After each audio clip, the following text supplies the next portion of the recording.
Hey everybody, and welcome to the stream. Thank you for stopping by today. I'm really pretty excited about this stream today.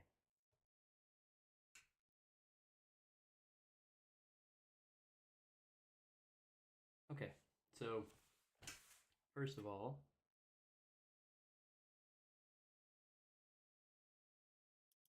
pull this up here. I know that I've been teasing Cold Case Monday for a while. I do have a case set up that I wanted to cover today, but I still think I need to do a little bit more research on it before I really dive too deep into it. But I do have a short, um, 1 minute long video that I just put together. It's a real quick introduction to the case. If you want to go check it out on your own before we get into it, you're more than welcome to.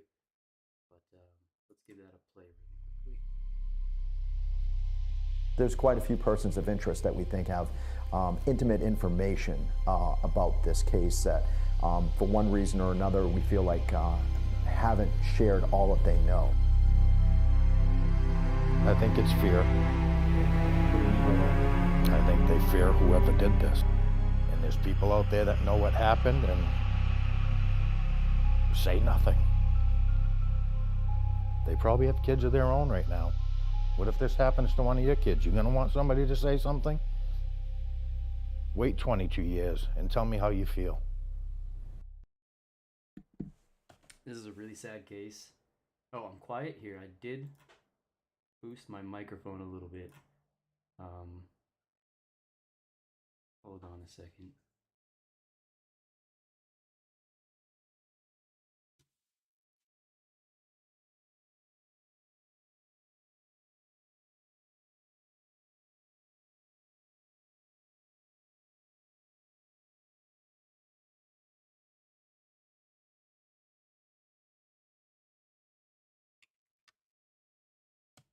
One second, let me try to fix this.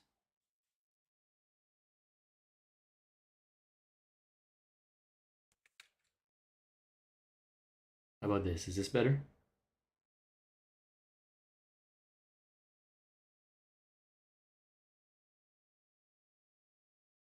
I think, oh, it looks like that didn't work.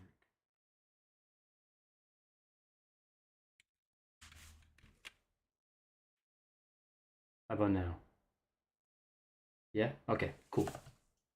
Let me know if it's too quiet.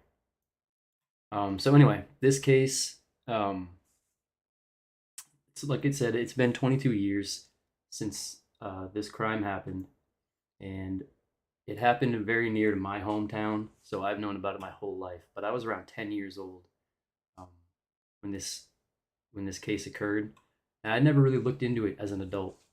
And as I looked into it to bring the case to your guys' attention, I pretty quickly realized that it's a very frustrating case. The suspects are pretty obvious, and it's crazy how it's been over 20 years and nobody's been arrested. It seems like the police have enough evidence, but it's frustrating to me that an arrest hasn't been made. There's like a 4-hour window where they can't explain her whereabouts. They have a pretty good idea about what happened. The police have a pretty good idea about what happened.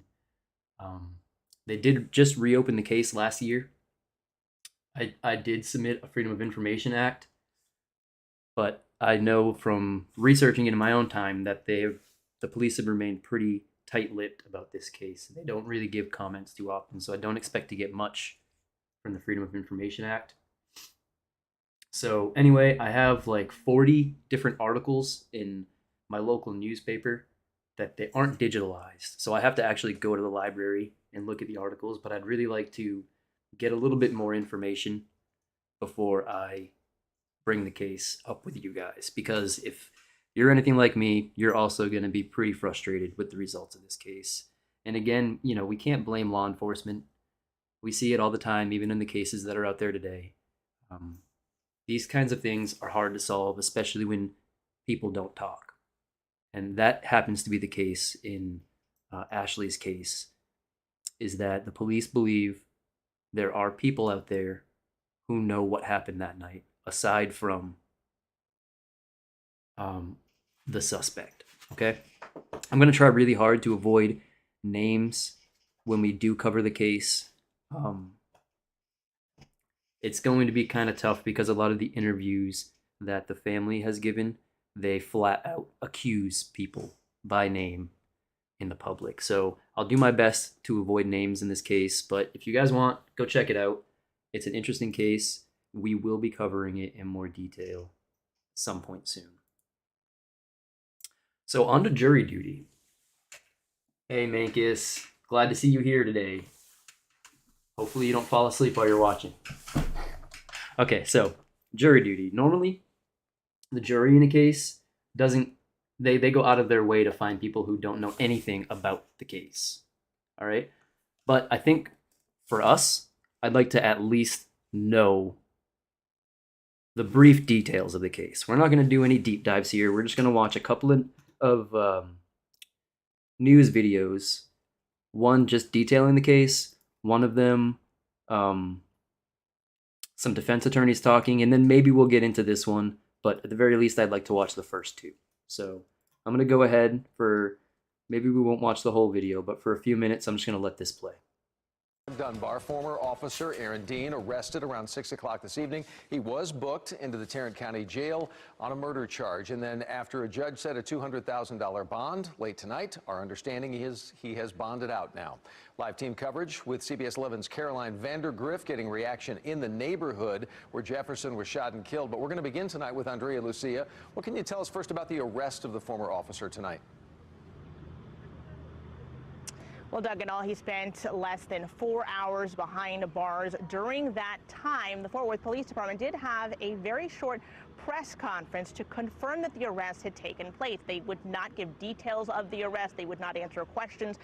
They would not even say if the former officer had been allowed to turn himself in. But Interim Chief Ed Krause did hint at this evening's development earlier in the afternoon when he said that he was personally and repeatedly checking on the progress of this criminal case. Hours after resigning from the Fort Worth Police Department, former officer Aaron Dean was behind bars, charged with murder. At approximately 6 p.m., Aaron Dean was arrested for the murder of Miss Jefferson. He has since been booked into the Tarrant County Jail. Newly released audio from police radio Saturday morning confirm officers were dispatched to an open building. The front doors to this address is open. Shortly after arriving, you can hear Dean's partner's voice and then his own. 325, shots fired, Sergeant Supervisor. The department says his shots hit and killed a Tatiana Jefferson inside her own home as her 8-year-old nephew looked on. To the citizens and residents of our city, we feel and understand your anger and your disappointment. Dean can be seen here at his graduation ceremony from the Fort Worth Police Academy in April of last year. Records from the Texas Commission on Law Enforcement show it's the only agency he's worked for, and that he received crisis intervention training just 2 months ago. It seemed just like he's normal, everyday dude. A neighbor described Dean and his parents as a nice family who'd once invited him to their church. Learning he was the one behind the deadly shooting, I was shocked as soon as the picture, you showed me the picture, I was like, oh man, like of course you read about this, but you never imagine it's like right next door. So it's like, I feel for the woman and her family. It's just a tragedy. Well, I'm told there will be another press conference tomorrow with the chief where he will talk about the arrest. Today, he said that he had asked the FBI to look into the officer's actions to see if there was a civil rights violation. The city has also said that it is looking at bringing in a third party to review the department and its practices to see what improvements can be made here. Reporting live in Fort Worth, Andrea Lucia, CBS 11 News. All right, so I am not familiar with this case either. I did my best to try to not get too much information before the live stream. So all of that stuff we just saw is new to me too. It's interesting how new this officer is, right? He just graduated. This was 3 years ago, but when the crime happened, he had just graduated from the police academy. They said earlier that year, and it was the only police department he's worked for. So I don't know. That's kind of interesting. Let's watch the second video. I'm gonna fast forward through what this lady says. With mourning, we are and interested in what trying, these two are saying. Since October 12th, this family has struggled with mourning and trying to champion justice for Tatiana. It's been a very difficult process. It has played out physically, emotionally, and in a lot of ways, very spiritually for this family, to try to figure out how to deal with the death of someone who was so young and so promising, but at the same time, hold a system accountable to actually getting justice for her, where we know that that is very rare, that an officer is arrested, as we saw Aaron Dean arrested shortly after the shooting, to see him fired or terminated from the Fort Worth Police Department, which was a step in the right direction. But this was a major step, and it provided a great deal of relief for the family to see Aaron Dean formally indicted by a Tarrant County grand jury on the appropriate charge, which we believe is murder. We still know that there's a great deal of work to do. Okay, so that's kind of all the news I really want to know about this case, to be honest with you. First off and foremost, I know that this is going to potentially be a politically hot topic in a politically hot trial. Okay, so some more incidences. Better police training is needed. I think that's interesting, Mankus. I agree with you. Yeah, I totally agree with you. Obviously, we need police. Again, we're not here to discuss politics too much, okay? This is a true crime channel, and we're going to treat this case as a true crime case. So I really kind of want to leave politics out of the conversation. But yeah, I do agree that better police training is probably needed.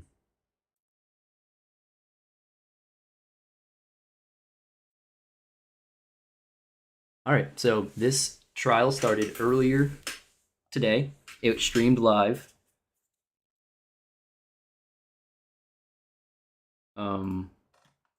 Let me know if the audio needs to be turned up or if anything goes on. And again, feel free to comment in chat if you want. I'll pause the video and we can talk about different things that happen. I did catch a little bit of this trial earlier today, maybe like 5 minutes of it. And I will say that from what I understand, excuse me, the only witness to this crime is an 11-year-old boy, the victim's nephew. So he is going to be taking the stand, and I believe it happens on day one. So when I watched it, he was on the stand being questioned by either the prosecution or the defense. I didn't stick around and watch for long enough to tell. So anyway, I'm going to hit play, and let's get started learning a little bit about this trial. All right, good morning, everybody. Mr. Gill, it is my understanding that the defense has some matters that it wishes to place into the record regarding the pending motion to change venue. Is that correct? We do, Your Honor. Go ahead. We have what is marked as defendants exhibits 228, 229, and 230. 228 and 229 are recent editions of the front pages of editions of the Star Telegram, and 230 is a DVD containing a number of recent news stories from local media outlets, a lot of which were provided in discovery by the state. State have any objections to, for purposes of this hearing, to defendants exhibits 228, 229, and 230? No objection for purposes of this hearing to defendants exhibit 228. Just so you guys know, that's not me changing the audio. That's the audio in the courtroom.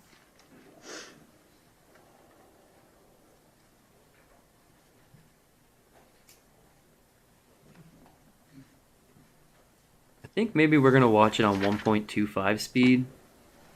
If that bothers anybody, just let me know. Do you have any additional evidence? We can switch that out. So just keep in mind, this is a little bit sped up. Does the defense have any evidence that it wishes to present in regard to the motion for change of venue? Any additional evidence?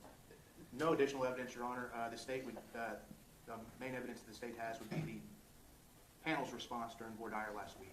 Does either side desire any argument, final argument on the motion for change of venue? Defense?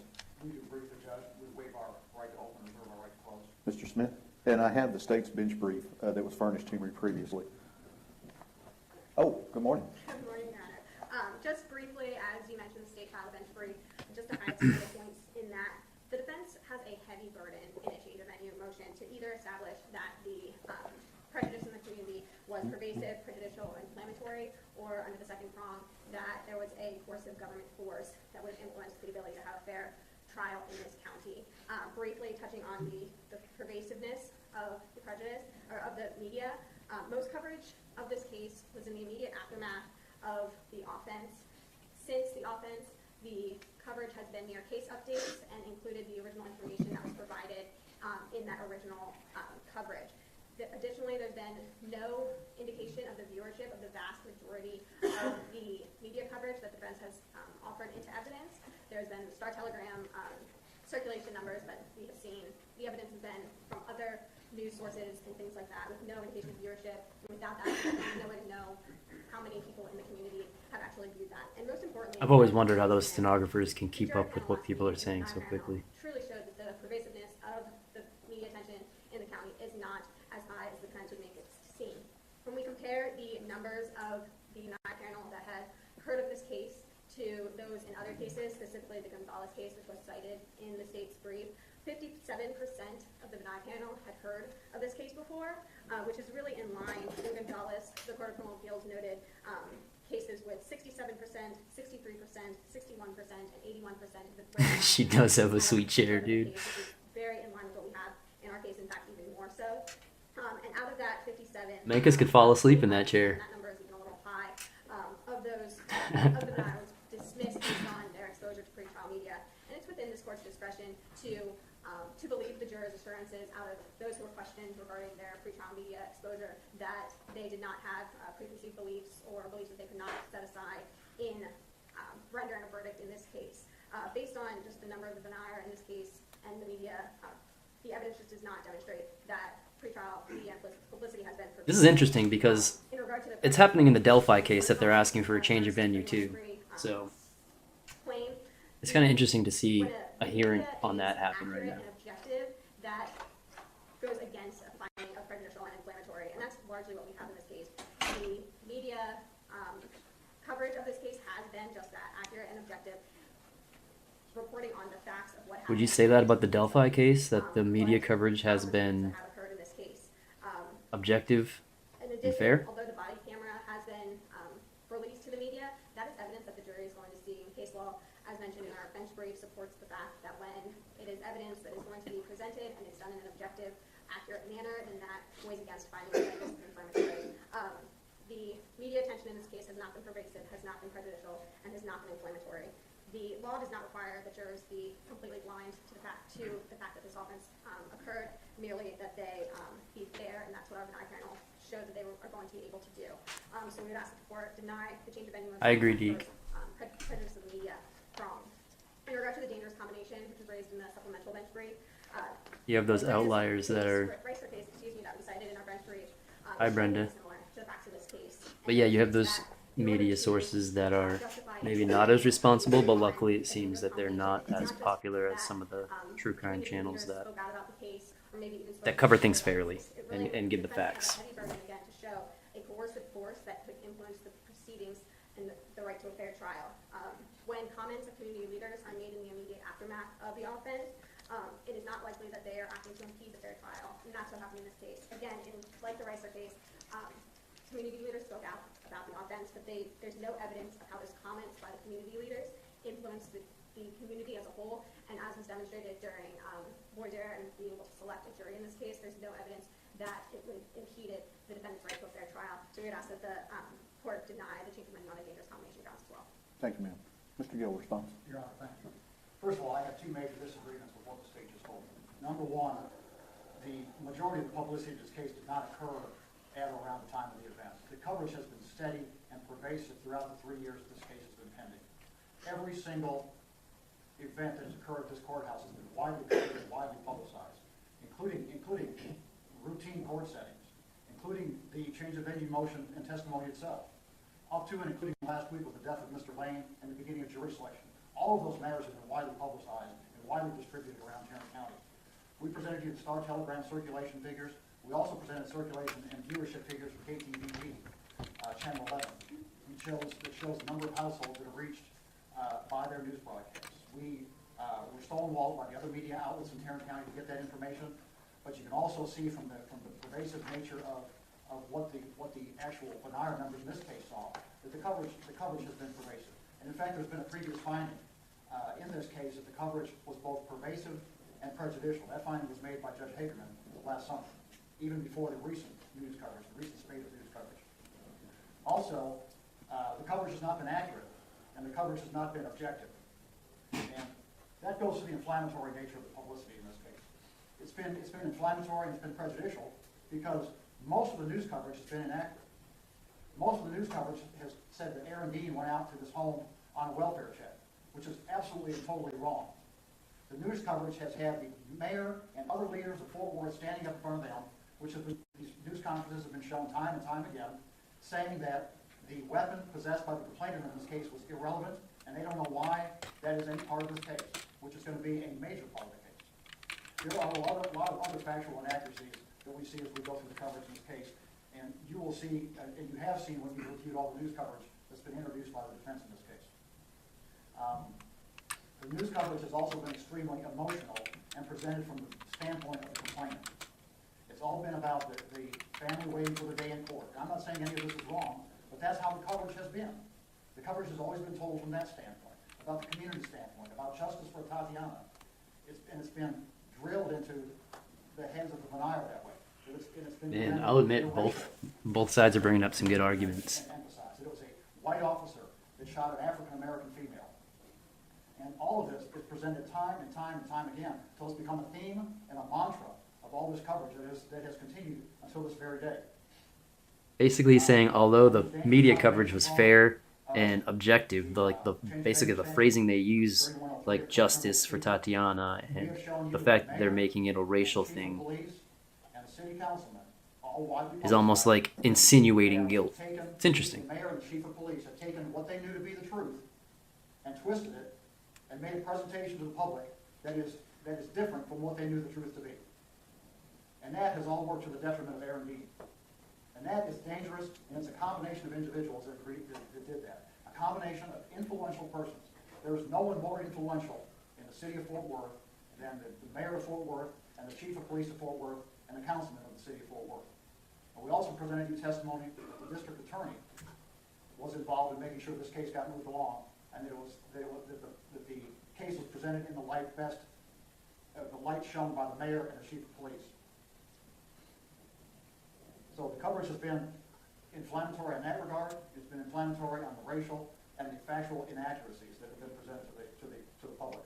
And we saw how much that pervaded the jury panel when 109 out of 190 people raised their hand and said they heard about the case. We also heard more on 99 out of 100 people had heard the case. When they were concerned about, Is that what he said? Did I hear that right? they had heard something about the case. They weren't raising their hands. This isn't something that normal juries raise their hands and ask about. I have never seen a jury raise their hand and ask about security for a case and how they're going to be kept secure by the court. That was a major thing that was on the minds of those jurors, and they didn't get that by walking in this courthouse without having heard something. You heard the testimony of Dr. Galusha, who testified that this is the kind of thing, publicity that the jurors have heard is the kind of thing that remains in their subconscious. So all of those people that did not raise their hand on Monday and say they heard about the case, as Dr. Galusha testified to you, they may be telling the truth. They may honestly believe they haven't heard anything about the case. But psychologically, if they're members of this jury and they're deliberating on the case, according to the studies that Dr. Galusha presented, those facts begin to creep out of their subconscious and enter into their deliberations to the point that the facts that they heard in pretrial publicity take precedent over the facts they hear at trial. It's the first in, first out rule. What they have heard, the privacy of what they heard. It's finding someone guilty through the media. Over what they hear later And, on. there's a lot of similar things that are going to be argued by the defense in the Delphi case. In pretrial publicity to confirm what they heard in the pretrial publicity and then use that during their deliberation. And as I mentioned earlier, what they heard in pretrial publicity is inaccurate and not correct. So just because we have a fair juror or a jury seated in this case does not mean we have a fair jury. This case has been permeated with publicity, inaccurate publicity, inflammatory publicity. Man, imagine how much more publicity is on the Delphi case too. Is ready to come out here and take the seat in the jury box and begin hearing testimony in this case. There's no I don't know if you can find an impartial jury This is a fair and impartial jury. And we would pretty much anywhere in the country. That's to a place that has been subject to pervasive. it's a high. That's like the highest profile case. Prejudicial publicity that this jury's been subject to. Your motion for change of venue is denied. You may have a running objection throughout the trial to the jury. It is my understanding the parties have furnished the state's disclosure You guys hear documents that both lawyers have signed. Is the state satisfied? We are. Defense is satisfied? Yes, Your Honor. I think I did before the cops. Oh, it has been filed? Yes, sir. Okay. Are there any other matters that we need to take up? The jury is present. Are there any other matters we need to take up before we bring them in? Yes, Your Honor.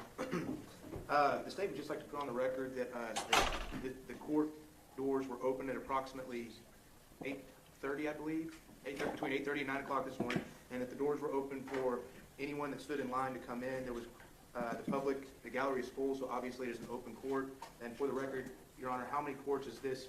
How many other courtrooms is the audio and video being? Yeah, I'm not surprised either.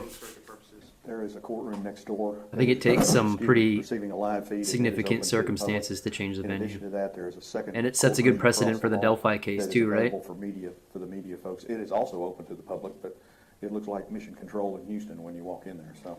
And so that's 2 extra courtrooms for the public to enter. It would also be considered open courtrooms for purposes of the law and the Code of Criminal Procedure. Your Honor, also, there's an agreement between the parties for the rule under 3603 in the Code of Criminal Procedure. Family members as defined in the code, sisters, brothers, they're allowed to come in and sit and watch the trial, even though they may testify at a later phase. We've represented to the defense that both one of the sisters and a brother, Hey, Grizzly. the victim may be testifying at certain phases of this trial. Thanks for stopping by. That testimony would not be materially affected by the. Thanks for stopping by, Kate. Chief, and they'd be testifying not about the offense itself as it happened. And there is an agreement with the defense for also the defendant's, I believe, mother and father and sister. If you're just showing up, we just listened to arguments on both sides for a change of venue, and they denied Thank you, it. counsel, for that, And Mr. Smith. They're staying in Fort the Worth. last thing is the state would request a motion in limine on the toxicology results of Tatiana Jefferson. At this point, anything that was found in the toxicology result would not be relevant, and we would ask that the defense approach, and we have a hearing outside the presence of the jury before any of that testimony is in front of the jury, so therefore we can determine its relevancy and admissibility. For limiting purposes only, is there any objection? No, Your Honor. Okay. Y'all just approach if you feel like we need to talk about that. That's all the housekeeping matters the state of Texas has. He's from the defense. Why would they even need a toxicology report in this case, I wonder? Which would extend to everything on the state's 404B notice. Thank you, Kate. Any I objection appreciate for it. limiting purposes only in regard to 404B. For the punishment evidence, no, Your Honor. Our case in chief is only about the offense that happened on October 12, 2019. Defense motion is granted. Y'all approach the bench if you feel like you need to talk about Still it. trying to figure out how I can use the pen on the trial, but Understood. Yeah, so if there's anything. in Haven't regard to figured that out 404B, yet. Approach the bench. Yes, Your Honor. Okay. Anything on the notice, Judge. On their notice, yeah. And also, we would ask for a motion in limine on any victim character or victim impact evidence at the innocence phase of the trial, and also any victim character evidence at the punishment phase. Any objection to that for limiting purposes only? Not for limiting purposes only, Your Honor. All right, that's granted. Your Honor, nothing else.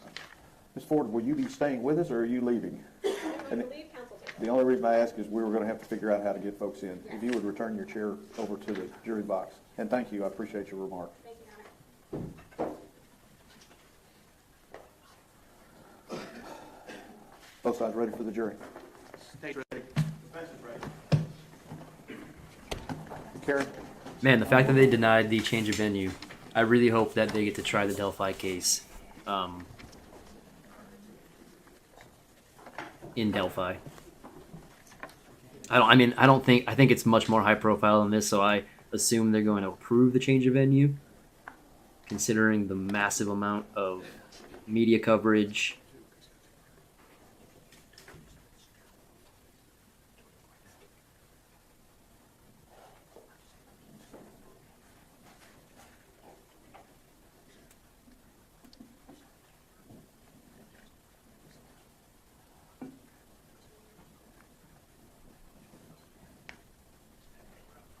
Okay, so we're waiting for the jury to come in. We just heard the judge deny the change of venue motion. What do you make of the defense waiving their opening? I guess we're going to hear some news reporters talk during this trial, too. I tried to find I don't know where to find, right after the like, prosecution at this point, just it an kind of stops or like non-narrated feed of this trial. but the idea So I'm just on a news YouTube channel right Everyone now. stands as you come into the jury box, but once you come into the jury box, just have a seat. There's no need for everybody to stand up, okay? I need for each of you to raise your right hands. You and each of you solemnly swear or affirm that in the case of the state of Texas versus Aaron York Dean, you will a true verdict render according to the law and the evidence to help you God? Yeah, I think that's why they were, Okay. Nani, I think that's why they were trying Here's to what's change gonna the happen. venue here. In just a few minutes, the indictment in this case is going to be read in open court. But you're and there will right, be a because you plea think entered that into anybody the who lives in indictment. the area The specifically lawyers then knows have the about this ability to case, make opening and statements. probably State has, goes even if first, they defense didn't goes do second. it consciously, probably has Opening already developed some statements kind of are an opinions outline about the or kind of a case, summary which is of what dangerous. the case is all about, who the lawyers anticipate calling as the witnesses, and and what they anticipate those witnesses to testify to. The state will then present their evidence one at a time, and the defense gets to cross-examine those witnesses. At some point, you'll hear Mr. Smith or Ms. Diener stand up and say the state rests. What that means is that's all the evidence that the state would have. I think that watching jury duty It then with becomes you the guys, defense's turn to it's present going to evidence. give us a better Of course, understanding to do so, about but a lot of remember, the as we cases talked that we about cover, last week, like, the for defense instance, the does not have Delphi to do case or anything if they don't the want Idaho to, case. okay? Hopefully, when they At catch some the point, killer you in will the hear Idaho the lawyers case. for both sides say we rest and But we having an close. understanding about how a That court means that's proceeding all goes the for evidence that like you will hear. a crime of this It then magnitude, becomes you my know, duty to prepare the set of written instructions that contain all of the law. gives that's us a better idea about applicable what the to case. prosecution's up against, And what once the I have those defense is up instructions against. prepared, I read them to you here in open court. And after I read the instructions to you, the lawyers will then make their closing arguments. And at the conclusion of the closing arguments, that's when you'll retire to your jury room to begin your deliberations. Okay? So now that you're even closer to me, up here in the comfortable seats, you have two duties. Number one is you have to follow the law as I give it to you at the end of the trial and throughout the trial. And your second duty is to determine the facts and the reasonable inferences that are going to arise from the evidence. The evidence that you will base your verdict on consists of testimony that comes from the witnesses and any physical exhibits that come in as a result of that testimony.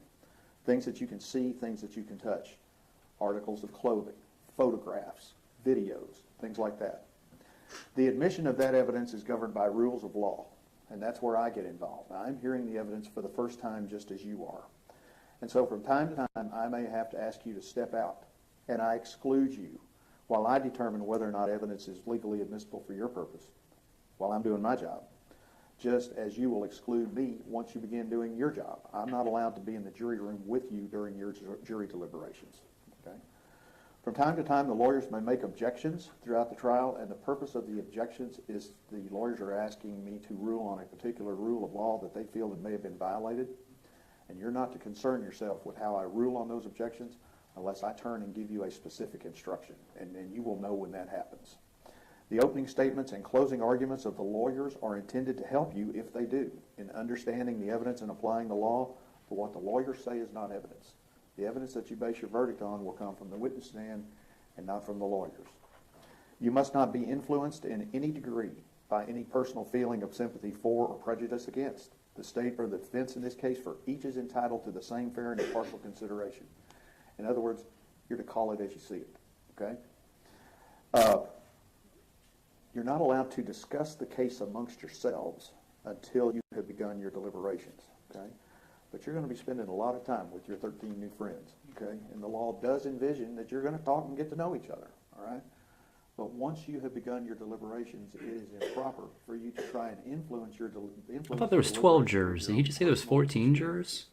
You are to confine your deliberations to what everyone has seen and heard in the courtroom and not what happened to somebody's cousin. Okay? Again, stay away from media. I hope you can appreciate the intense coverage that this case has had and will have. So stay away from that. As I told you, we generally work from 9 until 5. We'll take a mid-morning break, mid-afternoon break, and I will try to get you out of here. As I told you on Friday, we will only work half a day today due to the funeral. Now, as I told you earlier, we are also having to deal with the availability of expert witnesses. Oh, one is a backup. So Okay. there may be times that we may not work at all one day. Okay, that makes sense. Thank you guys for clearing that up. hold that against anybody else. It's just the way the world is right now. But I am very aware that y'all are taking time out of your schedules, and I will work in a manner that time is done well. Okay. You know the rules about taking notes. Okay. We furnished you all of the pad and everything for you, and so it is. Want you to be able to feel comfortable and to do your duty. Is the state ready to proceed? State's ready, Your Honor. And defense is ready. We are, Your Honor. Mr. Dean, if you'll stand. I kind of like this judge. He seems like a no-nonsense kind of guy here.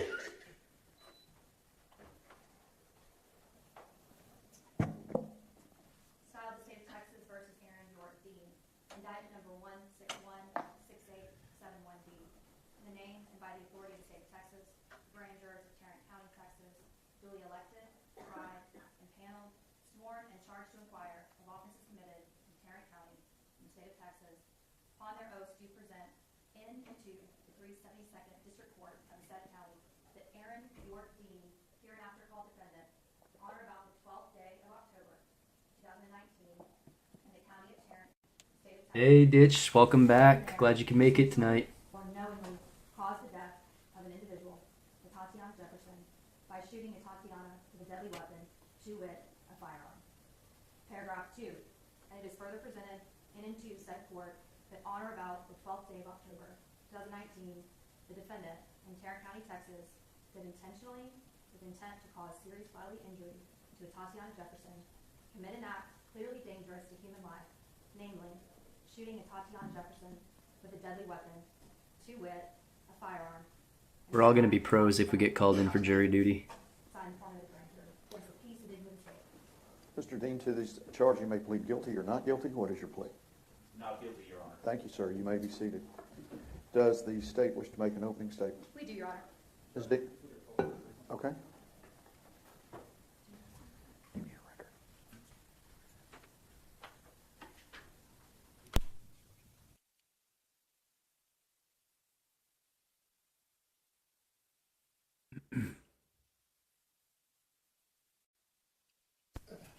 Ms. Dean, you may proceed. Thank you. May it please the court. Yes, ma'am. The last words that Tatiana Jefferson heard before she died was, "Put your hands up. Show me your hands and see." About a second.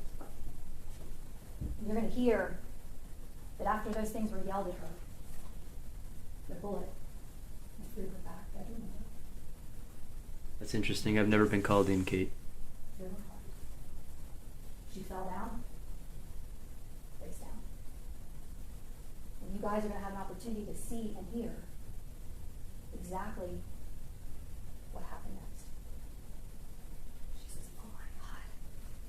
And then the next thing that you're going to hear, The name of this case, the last noise. it's Aaron Dean is the defendant in this of her case. 8-year-old nephew, Zion. Aaron Dean, I believe is how you spell it. Tatiana Jefferson, just 28 years old, See if I can died find in the her little leg her face story down. here. She was not alone. Her 8-year-old nephew, Zion, was there to watch. Now, this is not a case that deals with rival gang members shooting each other. This is not a case about a drug deal gone bad or a robbery. This is a case about a Fort Worth police officer, a stranger to Tatiana, who shot through the back of her bedroom window in the middle of the night when she was in her home and should have been safe. You are going to hear that this is an absolute intentional act, an unjustifiable act that never should happen. You're going to hear throughout the course of this trial from multiple witnesses that are going to talk to you about what happened in this case. Melanie, They're I gonna would be hear pretty excited and too if talk I'm to being you honest about with you. what happened and how we got to Tatiana taking her last No problem, breaths Ditch. in her home. So how did we get I had here? never heard of this. What I'd happened? never heard of this case before. Earlier today, I woke up this morning October and 11th. saw it and thought it'd be interesting to share with everybody. Tatiana was murdered by this defendant on October 12th of 2019, around 2:33 in the morning. So we back up to October the 11th. So October the 11th started for Tatiana and Zion very similar than a lot of other days. So you guys are going to learn a little bit about who Tatiana was. Tatiana was 28 years old. She had 3 siblings. They're right over there. Amber, Ashley, and Darius. Call himself the 18. My old dog did a Tatiana's whole mom, lot of walking Yolanda today. He's a Paul, tired boy. She lived in the house with Tatiana off 1203 East Allen, the east side of the building. And Zion lived there too. So Tatiana, raised in Dallas, went off to school at Xavier University, graduated her biology degree. After that, you're going to hear how she came home. And in 2019, she had moved in with her mom, Yolanda Carr, off East Allen, to take care of her mom's failing health. She was also there to help take care of Zion, help raise him, because at that time, Amber was having some severe health issues with her heart. And so Tatiana was living there at that house, helping raise Zion, teaching him the responsibilities, day-to-day, chores. And you guys are going to hear on October the 11th, just a regular day, that Tatiana had taken Zion outside. He's 8 years old at this time. And let me tell you, Zion's very rambunctious and energetic, as many 8-year-olds are, right? And you're going to hear from witnesses that will describe neighbors across the street that saw Tatiana and Zion outside, her trying to teach him how to mow the lawn. So this neighbor sees Zion running across the lawn, pushing a lawnmower, trying to learn how to veg. After that, on October the 11th, they went inside and they had dinner that night. They burned the hamburgers they were making in the kitchen. So there was smoke. So both the front and the side door of this house, they opened to let that smoke go out. Both of these doors also had storm doors, kind of like those storm doors that they'll have, it's either screen or glass. That was kept shut, but the main door, the front and the side, were open to let that smoke go out. So at this time, Yolanda had been in and out of the hospital. And on October 11th, going into the 12th, she was in the hospital. And unfortunately, Yolanda has since passed away. Yeah, Deke, he was 8 at the time So of in the that incident. house that night, there was a Tatiana and her mother. So once they go to bed, they go into a Tatiana's bedroom, and you're going to get to hear about a Tatiana and what she liked to do. It just goes to show you that, you know, there's more than one victim in this case. She was working, taking care of Zion, her mother, her family. She also loved to play video games. Loved to game. She would get on the computer, play video games with Zion. That's what she loved to do. In fact, her siblings would poke fun at her for playing video games all the time. Just what she liked to do. So that night, Zion goes to bed. Tatiana's in her back bedroom. They're in their pajamas, barefoot, comfortable. They're supposed to be safe. But you're going to learn that at 6 o'clock in the morning or so, Zion, who's asleep in her bed, he wakes up at some point throughout the night, and he sees his Aunt Tay, which is what he calls her, is still playing video games, and she's up. So 8-year-old says, I want to play too. So he gets up and he starts playing video games with her. So they're laughing, having a good time.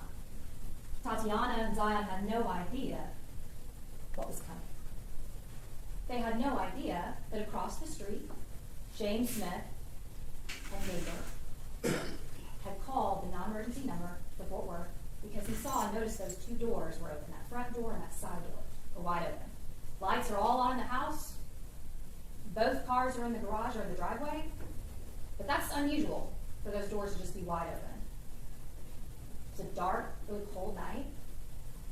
And so when the call comes through, he calls the non-emergency number, gives them the information, tells them, when asked if the neighbors are home, he tells them, well, both cars are in the driveway, and describes them. He says, those doors have been open for several hours. I just want to make sure everything's okay. So when his defendant and his partner, Darch, her name is Carol Darch, and you're going to hear from her.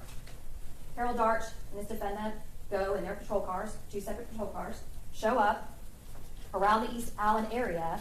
They actually park right next to a house that they believe to be 1203. They went to the wrong house first. There was a house just down the street, kind of diagonal from where Tatiana lives. And you guys are going to have an opportunity to see maps, photographs, and hear testimony from these witnesses, so you better orient yourself as to what we're talking about.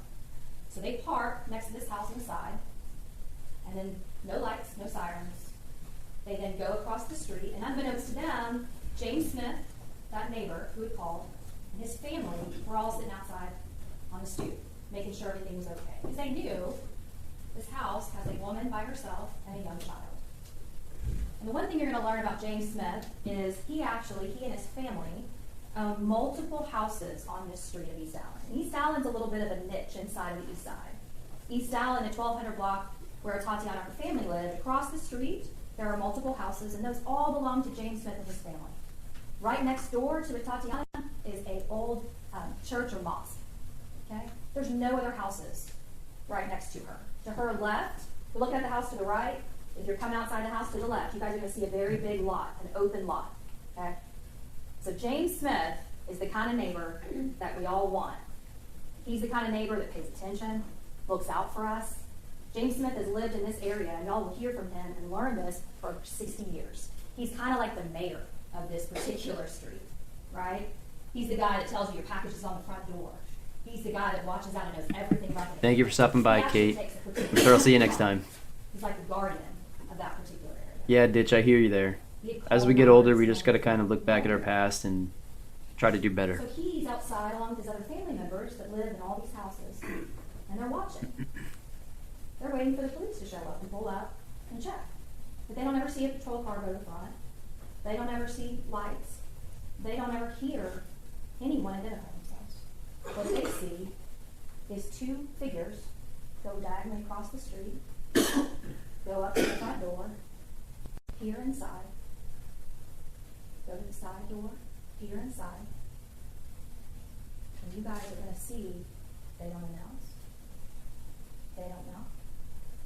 They don't ring the doorbell. They don't step back and call the back out. They then go from the front to the side. They check either of those doors, those storm doors, to see if they're unlocked or locked. They then continue on to the side, walking right next to Tatiana's white car. They continue, and this defendant goes wide to the right of Yolanda's car. It's in that driveway.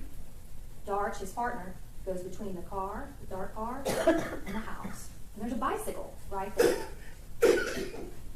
And Darch kind of hits that bicycle. It's Zion's bicycle, the little kid's bicycle. And at this point, Tatiana, who's sitting at her computer desk playing video games, hears something outside. To this point, she had no idea that the Fort Worth Police Department had even been called. And so you guys are going to learn that as she's sitting in her computer desk, she thinks, oh my God, it's your worst nightmare, right? Somebody's trying to break into your house, in your backyard. You're by yourself, and you've got Zion. So she goes to her purse, gets the gun out that she owns, and she walks up to the window with her gun, and she's looking outside. She's got her gun out, she's looking outside. You guys are going to hear from Zion, who was inside and watched this whole thing. Unbeknownst to her, the defendant, his partner, were sneaking from the right side, coming around, and looking at the back gate of that backyard. The defendant then proceeds to open that back gate, flashes flashlight all around the backyard. Tatiana sees flashlights. She's now heard noises and sees flashlights. She thinks, I'm going to have to protect us from whatever that is. She had no idea it was someone that is supposed to serve and protect. So as she goes up to the window, as she's looking outside, this defendant goes into the backyard, stands in front of the window. And you're going to see on this body camera that he turns. Something catches out of the left of his eye. Something catches. He sees something. He turns. And you will hear, put your hands up, show me your hands. And I'm talking about, show me your hands, put your hands up. It is not fast. If we do get to that body camera footage, you guys, I'm probably going to and follow the commands. not show the video. We'll listen to the audio, but I'm not going to show that video, body cam video on YouTube. When you watch this body camera footage, Yeah, Ditch. I wish more people felt like that. You know, the world would be a much better place if, you know, everybody makes mistakes more often when you're young. You try to learn from those mistakes and be better about it. The world would be safer. And yeah, you do think you're invincible. This shot is fired. I live in Maine, and luckily there's no snow here right now. But It's not unheard of for it is cold. Cold enough to snow. In fact, we're getting rain tomorrow, So at that luckily. point, they go from the backyard, out the gate, around the car. Snow's right around the corner, though. Back to the front, through the carport, in the front, in through the front door, start going through the house, straight inside, and you'll hear George say, "Put your hands up, Fort Worth Police," starts to finally announce as they're getting through the house into the back bedroom. The entire time that is happening, you will not hear this defendant ever say go. He said, "Show your hands. Put your hands up." He didn't say drop it. He didn't say gun. And if they're about to rush into this house, he did not warn his partner that he would see it. So they go into the house. They rush to the back bedroom. They find Zion on the bed, hysterical. Tatiana is face down. George immediately takes Zion from that room, takes him to the next room to get him out. Tries to calm him down. Yeah, Nani, I hiked the Appalachian Trail a few years ago, and I didn't realize that it gets cold in Georgia too. I always thought Georgia was always warm, but in the mountains it is not always warm. He doesn't do any of those things. Instead, what he does is he's looking around the room. His flashlight comes upon Tatiana's gun. When we play that video, I want you guys to listen to the side and what he says. Looks like he got a weapon. Thank God, right? The evidence is not going to show you at any point throughout that entire Wow. video that you watched That opening statement. that he ever says anything about seeing the guns behind. And when you watch that video and you see how fast this happens, there's no way. So wait, There's no way. the police So showed after up and never get even inside, said, and he is looking around, never even trying to announced put themselves as down, police. They trying just to started figure looking out around the backyard and stuff. Trying to figure out how to disarm it, sets it down, still not providing any kind of CPR or life-saving measures to her. And it's not until you hear at the very front, because they called for medical help and other backup, when he hears those first few officers show up at that front door because they announced Fort Worth Police, you're going to hear him say, "We're back here." And it's at that point he grabs a blanket and finally puts it on her chest. But it's too late. And it wouldn't have mattered if he would have put that on at the beginning and started doing CPR, because she had told him. So it didn't. So That they is perform life-saving absolutely measures, horrible. And they spend 20 minutes trying to save her life. They did everything they possibly could. But they could not save her. She was pronounced. It's at that point you're going to hear about the investigation and what happens after. So from what I understand from that statement, About Deeks, how Josh, Deke, his partner, um, they never entered the house. The police officer fired his gun from outside the residence through a window. This is something that But is done in police shootings. So she had said, hold on, let me pause this for 1 second. In the opening statement, the prosecutor here said that the second round of officers that arrived announced themselves right when they got up to the residence. And then the defendant from the back of the house said, "We're back here." But in my head, that's the right way to do it. If you're showing up a non-emergency line, it's not like they called and said there was a robbery in progress. It's a non-emergency line. They showed up, didn't announce themselves. Man, that's a tough one to defend against, you guys. I don't mean to laugh because it's not a laughing matter, but I can't understand how the defense is going to argue anything. They're not even arguing the fact that he committed this crime. What's going to be there? What's going to be the defense's opening statement? That's what I want to know. Whew. Let's continue on the opening statements here. She does not do that, though, until she gets the benefit of having her cleat attorney there. And when I say cleat attorney, I don't mean these two folks, not criminal defense attorneys, but attorneys that are provided to law enforcement by their associations. They get the benefit of having that attorney show up and be with them right after the shooting. So she does a walkthrough, explains what she has seen, what happened, what she remembers. She's put into a patrol car, and then she is taken to the major case unit, which is a part of Fort Worth Police, and they investigate police-involved shootings, any incidents involving police. So the major case department has that particularized knowledge and training, and they handle these cases. So they did their own investigation. They interviewed Dart 2 different times, went through what happened. They looked at that video over and over and over again, frame by frame, slowed it down. They met with multiple witnesses, medical personnel, went out to the scene. The crime scene is going to testify. They're going to talk to you about what they did out there at the scene. You're going to see a bunch of different photographs so that you guys can really see. Yeah, I need more details too. Again, this is only one side of the opening statements, you They guys. collected the guns from both Caitlin from her house and from the defendant.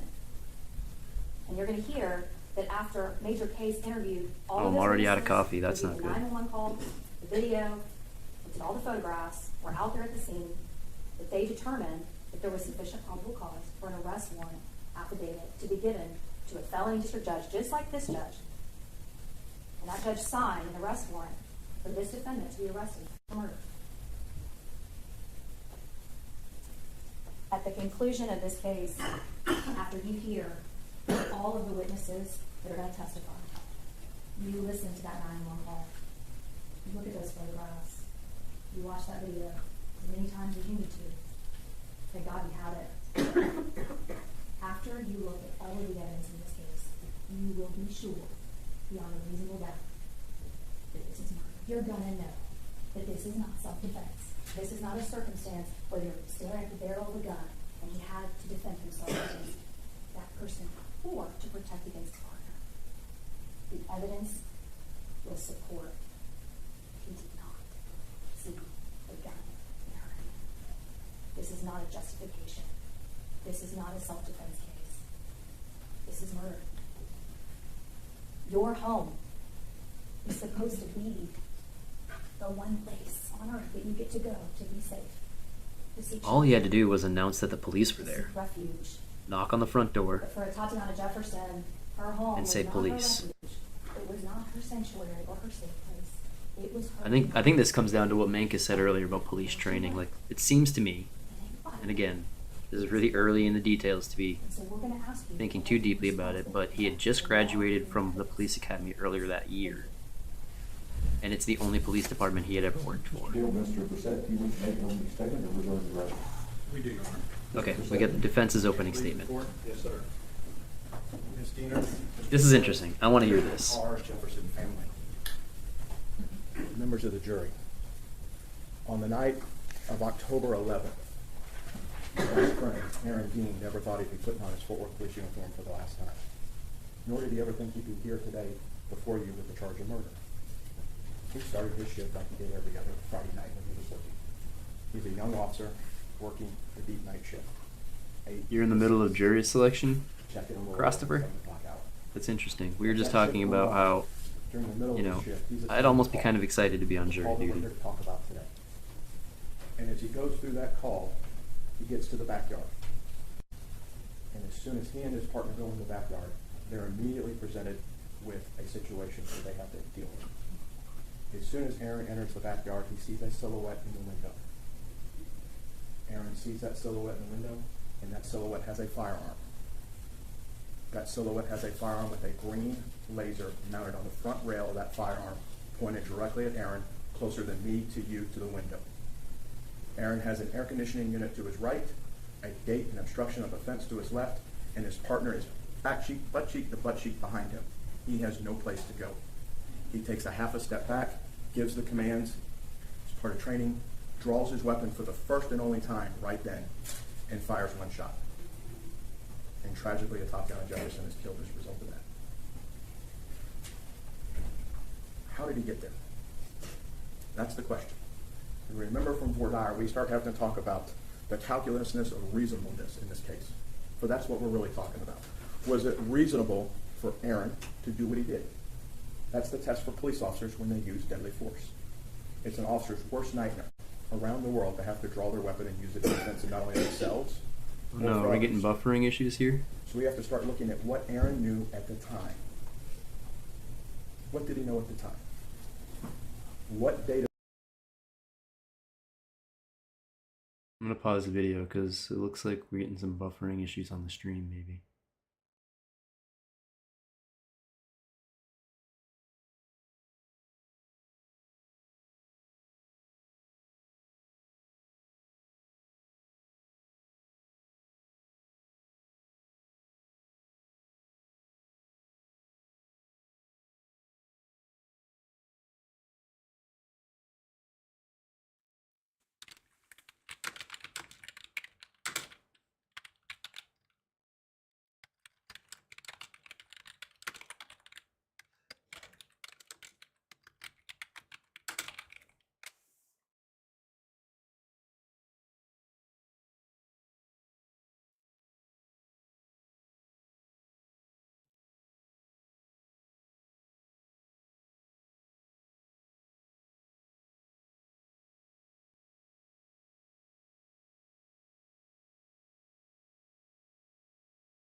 It was given to Aaron